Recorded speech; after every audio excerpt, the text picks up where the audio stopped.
Maden kommer ned i mavesækken, hvorefter dets peptider stimulerer gastrinproducerende celler til at sende gastrin op til nervecentralen, hvorefter der er produceret mere saltsyre til mavesækken. Saltsyren gør pH-værdien lavere, så peptogen kan blive til pepsin.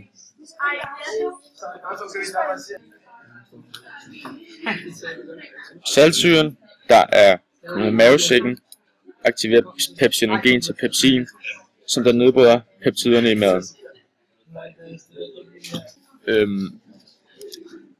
Brintionerne kommer ned til tolvfingertarmen, hvorefter at sekretin bliver produceret fra bugspytkirtlen, hvoraf at sekretin er det, der stimulerer bikarbonatproduktionen fra bugspytkirtlen, hvorefter det så bliver sat ud i tolvfingertarmen af kanalen hernede.